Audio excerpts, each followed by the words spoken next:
وَلَقَدْ يَسَّرْنَا الْقُرْآنَ لِلذِّكْرِ فَهَلْ مِن مُّدَّكِرٍ۔ السلام علیکم ورحمۃ اللہ وبرکاتہ۔ الحمدللہ رب العالمین والصلاۃ والسلام علی رسول الامین وعلی آلہ وصحبہ اجمعین، اما بعد۔ ناظرین، ہماری گفتگو سورہ فاتحہ کی تفسیر پر چل رہی ہے۔ ہم جس آیت پر اس سے پہلے بات کر رہے تھے وہ تھی صراط الذین انعمت علیہم۔ اللہ رب العالمین نے پہلے ہمیں دعا سکھلائی کہ ہم اللہ سے ہدایت طلب کریں کہ اے اللہ ہمیں سیدھی راہ پر چلا، اور اس کے فوراً بعد صراط الذین انعمت علیہم، ان لوگوں کی راہ پر چلا جن پر اللہ تو نے انعام کیا ہے۔ اس آیت کی روشنی میں ہم نے اس سے پہلے آپ کے سامنے واضح کیا تھا کہ اسے پتہ چلتا ہے کہ انعام یافتہ جماعت ہمیشہ رہے گی، ہمیشہ ایسے لوگ رہیں گے جن پر اللہ تعالیٰ نے انعام کیا ہے۔ خاص طور سے اس امت میں تو باقاعدہ ایک حدیث ہے کہ اس امت میں ایک جماعت ہمیشہ حق پر رہے گی۔ اس کے علاوہ اس آیت سے اور بھی کچھ باتیں معلوم ہوتی ہیں، وہ بھی ہم آپ کے سامنے واضح کرتے ہیں۔ ایک چیز یہ بھی معلوم ہوتی ہے کہ ہمیں شذوذ کی راہ اختیار نہیں کرنا چاہیے، یعنی پوری امت سے ہٹ کے کوئی کام نہیں کرنا چاہیے۔ مثلا قرآن کی کوئی آیت ہے، اب اس کی تفسیر میں یا اس کی تشریح میں ہمیں کوئی ایسی چیز نہیں اپنانی چاہیے جو ہم سے پہلے لوگوں نے نہیں اپنائی ہیں، اور پہلے لوگوں کو بھی باقاعدہ یعنی ہر دور میں لوگوں کے لیے وہ حکم تھا، لیکن انہوں نے اس کا وہ معنی نہیں سمجھا ہے۔ تو آج بھی ہمیں ان آیات کا وہ معنی نہیں لینا چاہیے۔ ایسے اللہ کے نبی صلی اللہ علیہ وسلم کی احادیث ہے، اللہ کے نبی صلی اللہ علیہ وسلم نے کوئی حکم دیا جس پر صحابہ کرام نے عمل کیا، وہ حکم تابعین کے لیے بھی تھا، سب کے لیے تھا، ہر دور کے لیے وہ حکم تھا، اور ہر دور میں ایک انداز سے لوگ اس کو سمجھتے آئے ہیں۔ تو ہمیں اس انداز کو، اس راہ کو نہیں چھوڑنا چاہیے، کیونکہ اگر ہم ایک نئی چیز اپنی طرف سے ایجاد کرتے ہیں، قرآن یا حدیث کا کوئی نیا معنی اپنی طرف سے گڑھتے ہیں، تو اس کا مطلب یہ ہے کہ ہم ان لوگوں کے راستے پر نہیں چلنا چاہتے ہیں جن پر اللہ رب العالمین نے انعام کیا ہے، ہم اپنی طرف سے ایک نیا راستہ گڑھنا چاہتے ہیں۔ تو اس میں ایک سبق یہ بھی ہے کہ ہمیں شذوذ کی طرف نہیں جانا چاہیے۔ جو سبیل المؤمنین ہے، جیسے کہ قرآن کی کئی آیت میں کہا گیا ہے کہ سبیل المؤمنین، جو مومنین کا راستہ ہے، مومنین کی رائے ہے، اسی پر چلنا چاہیے، اپنی طرف سے نئے نئے راستہ ہم کو نہیں پیدا کرنا چاہیے۔ اور اسی کے ساتھ اجماع امت کی بھی بڑی اہمیت معلوم ہوتی ہے۔ جب آیت میں اللہ تعالیٰ نے کہا صراط الذین انعمت علیہم، ان لوگوں کی راہ پر چلا جن پر تو نے انعام کیا ہے، تو اگر پوری امت کسی راہ پر چلتی ہے تو اس کا مطلب کیا ہے؟ اس کا مطلب یہ کہ وہ طریقہ غلط نہیں ہو سکتا، اور اس معنی کی احادیث بھی ہیں۔ اللہ کے نبی صلی اللہ علیہ وسلم فرماتے ہیں لا تجتمع امتی، میری امت یہ علی ضلالۃ، گمراہی پر جو ہے متفق نہیں ہو سکتی۔ تو یہ امت، ساری امت کے سارے علماء کسی ایک چیز پر متفق ہو جائیں تو وہ چیز غلط نہیں ہو سکتی۔ یہ اللہ کے نبی صلی اللہ علیہ وسلم کی حدیث میں بہت ہی کلیئر طور پر بیان ہوا ہے۔ لیکن صراط الذین انعمت علیہم سے بھی یہ بات معلوم ہوتی ہے، یعنی اجماع کی حجیت کا پتہ چلتا ہے۔ صراط الذین انعمت علیہم، یعنی اگر پوری امت نے قرآن کی کسی ایک آیت کا مفہوم سمجھا ہے، یعنی قرآن کی کسی آیت کے مفہوم پر پوری امت کا اتفاق ہے، یا اللہ کے نبی صلی اللہ علیہ وسلم کی کسی حدیث کی کسی تشریح پر پوری امت کا اتفاق ہے، تو اب یہ آیت کی تفسیر یا حدیث کی یہ تشریح غلط نہیں ہو سکتی ہے۔ تو اجماع امت کو اتھارٹی حاصل ہے، اجماع امت غلط نہیں ہو سکتا ہے، اس لیے ہمیں اجماع امت کے خلاف کوئی قدم نہیں اٹھانا چاہیے۔ اگر ہم نے اجماع امت کے خلاف کوئی قدم اٹھایا تو اس کا مطلب ہم صراط مستقیم سے ہٹ چکے ہیں۔ اس لیے اس آیت سے اجماع کی حجیت کے بھی پتہ چلتا ہے کہ قرآن اور حدیث کے جس معنی اور مفہوم پر امت متفق رہی ہے، ہمیں اس کے خلاف نہیں آنا چاہیے۔ جیسے 5 وقت کی نماز ہے، قرآن اور حدیث میں بہت ہی صریح باتیں ہیں، صریح آیتیں ہیں، صریح حدیث ہیں۔ اب کچھ لوگ کبھی کبھی ایسے بھی سننے میں آتے ہیں جو کہتے ہیں کہ نہیں 5 وقت کی نماز نہیں ہے، 3 ہی وقت کی ہے، کچھ لوگ تو پوری نماز ہی معاف کر کے بیٹھے ہوئے ہیں۔ تو یہ ایک نئی بات لا رہے ہیں، یعنی اجماع امت کے خلاف ایک بات لا رہے ہیں۔ ان کی یہ بات صراط مستقیم نہیں ہو سکتی، اور حیرت کی بات ہے کہ یہ لوگ اپنے آپ کو اہل قرآن کہتے ہیں ہم حدیث کو نہیں ماننے والے، قرآن کو ماننے والے۔ ارے قرآن تو یہ کہہ رہا ہے کہ جو انعام یافتہ جماعت ہے اس پر چلنے کی دعا سکھلا رہا ہے قرآن، اور آپ ایسی ایسی تشریح لا رہے ہیں قرآن کی کہ انعام یافتہ جماعت کا کوئی وجود ہی نہیں دکھ رہا ہے، وہ لوگ کہیں نظر ہی نہیں آتے۔ تو اس آیت سے پتہ چلتا ہے کہ ہمیں اجماع امت کے خلاف کوئی قدم نہیں اٹھانا چاہیے۔ پہلے سے قرآن کی کوئی آیت کی تشریح، اللہ کے رسول کی حدیث کی کوئی تشریح آ رہی ہے، پوری امت اس پر متفق ہے، تو سمجھ لو کہ یہی بات صحیح ہے۔ اور آج اگر کوئی آدمی اپنی طرف سے نیا معنی مفہوم نکالتا ہے تو یہ بات جان لینا چاہیے کہ یہ شخص گمراہ ہے، کیونکہ یہ صراط مستقیم پر نہیں ہے۔ صراط مستقیم پر ہوتا تو صراط مستقیم کی علامت یہاں بتائی جا رہی ہے کہ ان لوگوں کا راستہ ہے جن پر اللہ تعالیٰ نے انعام کیا۔ اب 1400 سال کے بعد کوئی آدمی ایک نیا معنی مطلب نکالے تو کہاں ان لوگوں کے ساتھ ہے جن پر اللہ تعالیٰ نے انعام و اکرام کیا ہے؟ تو یہ چیز بھی اس آیت سے معلوم ہوتی ہے۔ آگے بڑھتے ہیں۔ صراط الذین انعمت علیہم، اے اللہ ان لوگوں کی راہ پر چلا جن پر تو نے انعام کیا ہے۔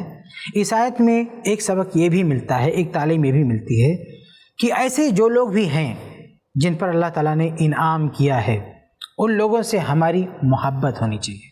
جو انعام یافتہ جماعت ہے، جن پر اللہ تعالیٰ نے انعام کیا ہے، اکرام کیا ہے، تو ہمارا ان سے تعلق ہونا چاہیے، کیونکہ جب ہم یہ دعا کر رہے ہیں نا کہ اے اللہ تعالیٰ ہمیں ان لوگوں کی راہ پر چلا جن پر تو نے انعام کیا ہے، تو ساتھ میں ہمارے لیے یہ بھی سبق ہے، یہ تعلیم ہے کہ ہم ان لوگوں سے محبت کریں جن پر اللہ رب العالمین کا انعام ہے۔ یعنی ہمارا ان سے اخوت کا، ایمان کا، اسلام کا ایک رشتہ ہونا چاہیے، ہدایت کا ایک رشتہ ہونا چاہیے۔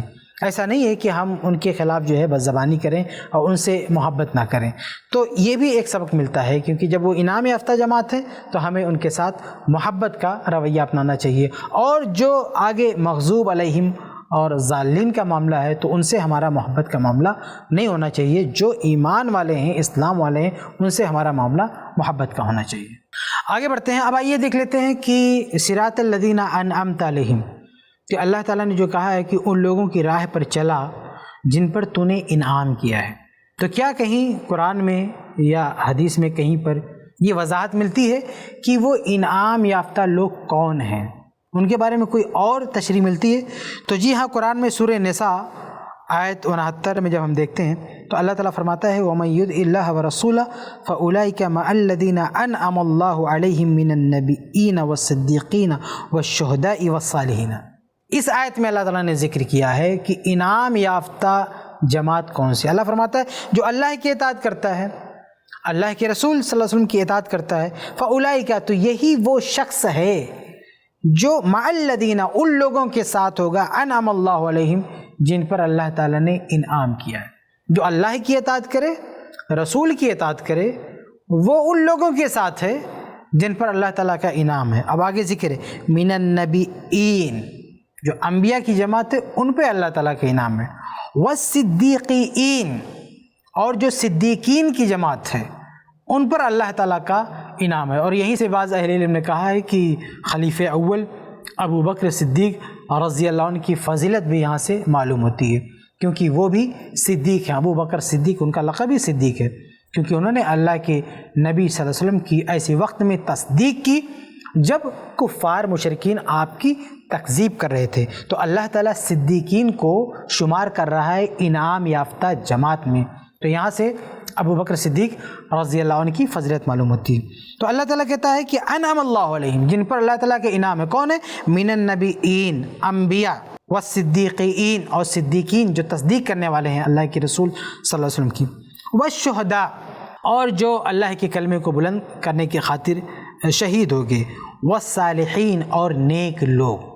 تو تین گروہ کا اللہ تعالیٰ نے تذکرہ کیا ہے، انبیاء علیہ السلام، اور صدیقین، اور شہداء، اور صالحین۔ ان لوگوں کا اللہ تعالیٰ نے یہاں پہ ذکر کیا ہے۔ تو انعام یافتہ جماعت کون ہے؟ اللہ رب العالمین نے یہاں پہ ذکر کیا، انبیاء علیہ السلام، صدیقین، شہداء اور صالحین۔ تو جو شخص ان کے نقش قدم پر چلے گا، انبیاء کے راستے پر چلے گا، اور صدیقین کے راستے پر، شہداء کے راستے پر، اور صالحین نیک لوگوں کے راستے پر چلے گا، یہ سمجھ جائیں کہ وہی صراط مستقیم پر ہے۔ اور اگر کوئی شخص انبیاء کا راستہ چھوڑتا ہے، شہداء کا راستہ چھوڑتا ہے، نیک لوگوں کا راستہ چھوڑتا ہے، اور صدیقین کا راستہ چھوڑتا ہے، تو ظاہر ہے کہ وہ صراط مستقیم پر نہیں ہوگا، بلکہ وہ کس راستے پر ہوگا آگے اس کا ذکر اللہ تعالیٰ کر رہا ہے۔ تو یہ آیت تھی صراط الذین انعمت علیہم، کہ اے اللہ ہمیں اس سیدھی راہ پر چلا، صراط الذین، جو ان لوگوں کا راستہ ہے، صراط الذین انعمت علیہم، جو ان لوگوں کی رائے ہے جن پر تو نے انعام و اکرام کیا ہے۔ تو یہ انبیاء، صدیقین، صلحاء اور شہداء کی رائے ہے، یہی صراط مستقیم ہے، اور اسی راہ پر چلنے کے لیے اللہ تعالیٰ سے ہدایت کی دعا کی جا رہی ہے، اور اس آیت سے اور کیا کیا سبق ملتا ہے، کیا کیا تعلیم ملتی ہے، وہ باتیں آپ کے سامنے ذکر کر دی گئی ہیں۔ اب ہم آگے بڑھتے ہیں اور اگلا جو ٹکڑا ہے اس کو دیکھتے ہیں۔ آگے اللہ تعالیٰ فرماتا ہے غیر المغضوب علیہم ولا الضالین، کہ ان لوگوں کی راہ پر نہ چلا۔ جب پہلے کہہ دیا کہ ان لوگوں کی راہ پر چلا جن پر اللہ تعالیٰ کا انعام ہے، تو اب آگے مزید تاکید ہو رہی ہے کہ ان لوگوں کی راہ پر نہ چلا جن پر اللہ تعالیٰ کا غضب ہے اور جو گمراہ ہیں۔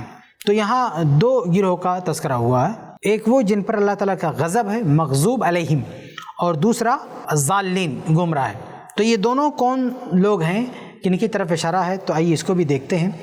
تو یہ جو مغضوب علیہم کی بات ہے، یعنی جن پر اللہ تعالیٰ کا غضب ہے، تو اس سے کون لوگ مراد ہیں وہ ہم قرآن اور حدیث کی روشنی میں دیکھتے ہیں۔ لیکن اس سے پہلے ایک چیز میں آپ کے سامنے واضح کر دوں کہ اس سے اللہ رب العالمین کی ایک صفت غضب بھی ثابت ہوتی ہے کہ اللہ تعالیٰ غصہ بھی کرتا ہے۔ تو اللہ تعالیٰ کی جو بھی صفات ثابت ہوں قرآن سے، احادیث سے، ہمیں ان پر بھی ایمان لانا چاہیے۔ تو مغضوب علیہم سے مراد یہ ہے کہ جن پر اللہ تعالیٰ کا غضب ہے۔ تو اللہ تعالیٰ کا غضب، اس سے پتہ کیا چلا کہ اللہ تعالیٰ غصہ بھی کرتا ہے، اللہ تعالیٰ کا غضب نازل ہوتا ہے کسی پر۔ تو یہ اللہ تعالیٰ کی ایک صفت ہے، اس پر بھی ہمیں ایمان لانا چاہیے۔ البتہ ہم اس کی کیفیت نہیں بیان کر سکتے، اس کی کیا کیفیت ہے، کیا شکل ہے، کیا ہم نہیں جانتے، لیکن چونکہ یہ ذکر ہوا ہے اللہ تعالیٰ کی صفات میں تو ہمیں اس پر ایمان لانا چاہیے۔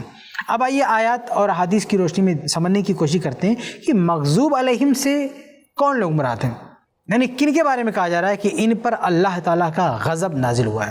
تو قرآن میں جب ہم پڑھتے ہیں تو کئی جگہ اللہ تعالیٰ ذکر کرتا ہے جن پر اللہ تعالیٰ کا غضب نازل ہوا۔ اسی میں سورہ بقرہ ہی میں آگے آپ چل کے دیکھیں گے اللہ تعالیٰ فرماتا ہے وَضُرِبَتْ عَلَيْهِمُ الذِّلَّةُ وَالْمَسْكَنَةُ وَبَاءُوا بِغَضَبٍ مِّنَ اللَّهِ۔ تو اللہ رب العالمین نے یہود کا تذکرہ کیا ہے اور یہ کہا کہ یہ اللہ کے غضب کے مستحق ہوئے۔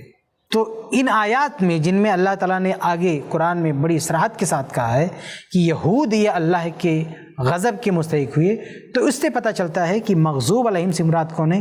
یہود ہیں، یہود مغضوب علیہم سے مراد ہیں۔ اور یہی بات بہت ساری احادیث میں بھی وارد ہوئی ہے۔ عدی بن حاتم اللہ کے نبی صلی اللہ علیہ وسلم سے روایت فرماتے ہیں، کہتے ہیں کہ الیہود مغضوب علیہم، کہ یہود وہ لوگ ہیں جن پر اللہ تعالیٰ کا غضب نازل ہوا۔ تو قرآنی آیات اور اللہ کے نبی صلی اللہ علیہ وسلم کی احادیث، اور اس کے علاوہ اگر ہم اقوال دیکھیں تو تفسیر کی کتابیں اقوال سے بھری پڑی ہیں۔ تمام علماء اور تمام اہل علم اس بات پر متفق نظر آتے ہیں کہ مغضوب علیہم سے مراد یہود لوگ ہیں، ان پر اللہ تعالیٰ کا غضب نازل ہوا۔ اب یہاں پر ایک چیز اور واضح کر دیں کہ یہود جن پر اللہ تعالیٰ کا غضب نازل ہوا، ان کے اندر جو خرابی تھی وہ یہ کہ یہ علم سے واقف تھے۔ اللہ تعالیٰ نے ان پر بہت ساری نعمتیں دی تھی اور یہ علم سے مالا مال تھے، ان کو علم تھا، ان کو حق بات کا پتہ تھا، لیکن حق بات کو جانتے بوجھتے اس کا انکار کر دیے۔ یہ بہت خطرناک چیز ہے، اس لیے اللہ رب العالمین نے ان کو مغضوب علیہم کہا ہے، اور آگے ولا ضالین گمراہ کہا۔ یہ الفاظ تھوڑا ہلکے ہیں، ضالین یہ ہلکے الفاظ ہیں، لیکن مغضوب علیہم اللہ کا غضب نازل ہوا، یہ الفاظ سخت قسم کے وعید والے ہیں۔ تو اس کی وجہ کیا ہے؟ اس کی وجہ یہ ہے کہ یہود کے اندر معاملہ یہ تھا، ان کی عادت یہ تھی کہ یہ جان بوجھ کر حقائق کا انکار کرتے تھے، علم رکھنے کے باوجود بھی حقائق کا انکار کرتے تھے۔ اللہ نے قرآن میں کئی جگہ کہا وَأَنْتُمْ تَتْلُونَ الْكِتَابَ، کہ تم لوگ پڑھ رہے ہو، اللہ نے جو کتاب نازل کی ہے تم اس کو پڑھنا جانتے ہو، تم اس کو دیکھ رہے ہو، تمہیں علم ہے، اس کے باوجود بھی تم ایمان نہیں لا رہے، اس کے باوجود بھی تم راہ حق پر نہیں آ رہے ہو۔ تو یہ یہود کا معاملہ تھا کہ وہ حق بات جانتے ہوئے بھی اس کو چھپاتے تھے، اس پر ایمان نہیں لاتے تھے، اس کو نہیں مانتے تھے، لوگوں کو گمراہ کرتے تھے۔ اس لیے آج بھی ضرورت ہے کہ ایسے لوگوں سے دوری بنا کر رکھی جائے، غیر المغضوب علیہم، جن پر اللہ تعالیٰ کا غضب نازل ہوا ہے ان لوگوں کے راستے پر نہیں چلنا چاہیے۔ اور ایسے لوگوں کی آج بھی کمی نہیں ہے کہ جو قرآن پڑھ رہے ہیں، جو حدیث پڑھ رہے ہیں اور سب کچھ جان رہے ہوتے ہیں، حق ان کو پتہ ہوتا ہے، لیکن اس کے باوجود بھی حسد میں یا تکبر میں یا عصبیت میں یا گروہ بندی کی وجہ سے یا کسی بھی وجہ سے حق بات کو قبول نہیں کرتے۔ تو یہ بڑے ہی بدنصیب لوگ ہیں جن کے پاس علم کی دولت آئی، ان کو پتہ چلا، اس کے باوجود بھی وہ نہیں مانے۔ تو ان لوگوں کا جرم اور بڑھ جاتا ہے کہ ان کے پاس علم ہے پھر بھی اس کا استعمال نہیں کر رہے ہیں، علم کے مطابق عمل نہیں کر رہے ہیں۔ اللہ رب العالمین قیامت کے دن جو سوالات کرے گا، انہی میں سے ایک سوال کیا ہوگا، سنن ترمذی وغیرہ کی روایت ہے کہ ماذا عمل فیما علم، کہ قیامت کے دن اللہ تعالیٰ جو سوالات کرے گا سب سے، انہی میں سے ایک سوال یہ بھی ہوگا کہ جو علم تم نے حاصل کیا، جو علم تم نے حاصل کیا اس پر کتنا عمل کیا۔ تو اگر ایک آدمی علم حاصل کرتا ہے، اس پہ اس کے مطابق عمل نہیں کرتا ہے، یہ بہت بڑا گناہ ہے۔ اور اس سے بھی بڑا گناہ یہ ہے کہ آدمی علم حاصل کرے اور اس کو جھٹلا دے، یعنی اس کو حق بات کا علم ہو، اس کو جھٹلا دے، اس کے خلاف لوگوں کو گمراہ کرنا شروع کر دے، تو یہ ایسی حرکت ہے کہ اللہ کا غضب اس پہ نازل ہوتا ہے۔ اس لیے اس آیت میں سکھایا گیا ہے کہ اللہ تعالیٰ سے دعا کی جائے کہ اللہ تعالیٰ ان لوگوں کی راہ پر نہ چلائے۔ اور آگے ہے وَلَا الضَّالِّينَ، اور جو گمراہ ہوئے ان لوگوں کی راہ پر بھی نہ چلا۔ تو قرآن میں بہت ساری آیات ہم دیکھیں گے جہاں ضلوا کے الفاظ ہیں کہ یہ لوگ گمراہ ہو گئے، تو سیاق و سباق بتاتا ہے کہ وہاں اہل کتاب کا تذکرہ ہو رہا ہے، نصارہ کا تذکرہ ہو رہا ہے، عیسائیوں کا تذکرہ ہو رہا ہے، اس لیے الضالین سے عیسائی لوگ مراد ہیں۔ اور حدیث میں بھی یہ ابھی جو ہم نے حدیث پڑھی تھی مغضوب علیہم کی تفسیر میں، اسی طرح سے عدی بن حاتم کی جو روایت ہے جو ابھی ہم نے پیش کی ہے، اس میں بھی نصارہ کے بارے میں کہا گیا کہ نصارہ ضالین ہے۔ تو قرآنی آیات میں جو اشارے ہیں وہ ہم دیکھتے ہیں، اور یہ اللہ کے نبی صلی اللہ علیہ وسلم کی احادیث دیکھتے ہیں، اس کے علاوہ مفسرین کے اقوال دیکھتے ہیں، تو سب اس بات پر متفق نظر آتے ہیں کہ الضالین سے مراد یہ نصارہ ہیں۔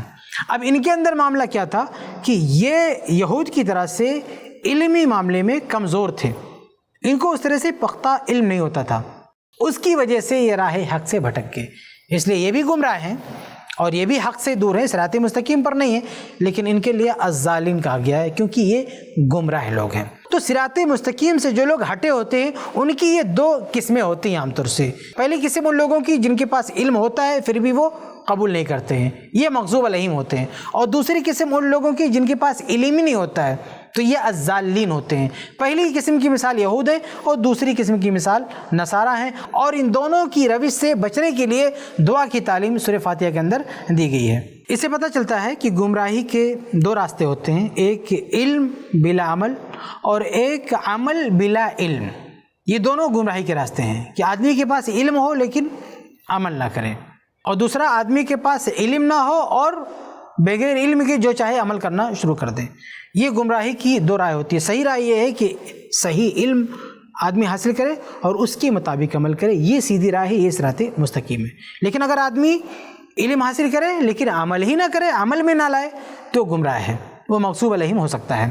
اور اگر ایک آدمی کے پاس علم ہی نہیں ہے، اب اپنے من سے جو چاہے عبادت کرے، وہ گمراہ شخص ضالین ہے۔ تو ہمیں ان دونوں طریقوں سے بچنا چاہیے۔ اگر علم ہمارے پاس ہے تو اس کے مطابق عمل کرنا چاہیے، اور اگر علم نہیں ہے تو ہمیں علم حاصل کرنا چاہیے تاکہ ہم مغضوب علیہم اور ضالین کے گروہ میں نہ آنے پائے، یہود اور نصارہ کے گروہ میں نہ آنے پائے، بلکہ صراط مستقیم پر رہیں، جس پر چلنے کے لیے اور جس پر باقی رکھنے کے لیے دعا کی تعلیم سورہ فاتحہ کے اندر سکھائی گئی ہے۔ اب آخر میں یہ بھی دیکھ لیتے ہیں کہ اس سورہ کے اختتام کے بعد ہم کو تعلیم دی گئی ہے کہ ہم آمین کہیں۔ اگر کوئی قاری ہے، پڑھنے والا ہے، سورہ فاتحہ پڑھ رہا ہے، تو اسے اس کی قرأت کے بعد، سورہ فاتحہ پڑھنے کے بعد اس کو آمین کہنا چاہیے۔ اور اگر کوئی نماز کے اندر ہے، نماز کے اندر پڑھ رہا ہے، تو وہاں بھی سورہ فاتحہ کے بعد اس کو آمین کہنا چاہیے۔ اور اگر لوگ با جماعت نماز پڑھ رہے ہیں تو امام کے ساتھ مقتدی حضرات کو بھی آمین کہنا چاہیے۔ صحیح بخاری کی حدیث ہے، ابو ہریرہ رضی اللہ عنہ حدیث کے راوی یہ کہتے ہیں کہ اللہ کے نبی صلی اللہ علیہ وسلم فرمایا اذا امن الامام فامنوا، جب امام آمین کہے تو تم بھی آمین کو۔ اس سے پتہ چلتا ہے کہ اگر نماز میں کوئی امام امامت کر رہا ہے اور جہری قرأت ہے تو اسے امام کو بھی آمین کہنا ہے۔ سورہ فاتحہ کے بعد امام بھی آمین کہے گا اور مقتدی بھی آمین کہے گا۔ اس سے پتہ چلا کہ امام آمین بالجہر کرے گا، کیونکہ مقتدیوں کو کہا گیا کہ اذا امن الامام، جب امام آمین کہے تو تم بھی آمین کو۔ تو ظاہر ہے کہ مقتدیوں کو کیسے پتہ چلے گا کہ امام کب آمین کہہ رہا ہے؟ جب امام جہر سے کہے گا تبھی. تو یہ حدیث دلیل ہے کہ امام جہر سے آمین کہے گا. اس کے علاوہ اللہ کے نبی صلی اللہ علیہ وسلم سے صراحتاً یہ ثابت ہے، بہت ساری کتب حدیث میں یہ روایت ہے کہ اللہ کے نبی صلی اللہ علیہ وسلم نے نماز پڑھائی، جب نماز شروع کی تکبیر کہا، رفع دین کیا اور سورہ فاتحہ پڑھا. فلما فرغ منہا، جب سورہ فاتحہ سے فارغ ہوئے، قال آمین، آمین کہا، یرفع بہا صوتہ، اللہ کے نبی صلی اللہ علیہ وسلم اس کے ذریعے اپنی آواز کو بلند کرتے تھے. تو یہ حدیث ہے، کئی کتب حدیث میں ہے کہ اللہ کے نبی صلی اللہ علیہ وسلم سورہ فاتحہ پڑھتے تھے، اس کے بعد میں آمین کہتے تھے، تو زور سے آمین کہتے تھے. اور امام ہی کی طرح جہری نماز میں مقتدی حضرات کو بھی امام کے ساتھ آمین زور سے کہنا چاہیے. امام بخاری رحمہ اللہ نے صحیح بخاری میں باقاعدہ باب باندھا ہے کہ امام ہو یا مقتدی ہو، دونوں کو بآواز بلند آمین کہنا چاہیے. اور امام بخاری رحمہ اللہ نے اس کے لیے کچھ مسند احادیث ذکر کی ہیں اور باب کے تحت کچھ معلق روایات ذکر کی ہیں، جیسے عبداللہ ابن زبیر رضی اللہ عنہ کا یہ اثر ذکر کیا ہے کہ امن ابن زبیر ومن وراہ حتی ان للمسجد للجۃ، کہ عبداللہ بن زبیر رضی اللہ عنہ جو صحابی رسول ہیں، وہ نماز پڑھا رہے تھے، انہوں نے آمین کہی تو پیچھے جو لوگ کھڑے تھے ان لوگوں نے بھی آمین کہی، یہاں تک کہ مسجد آمین کی آواز سے گونج گئی.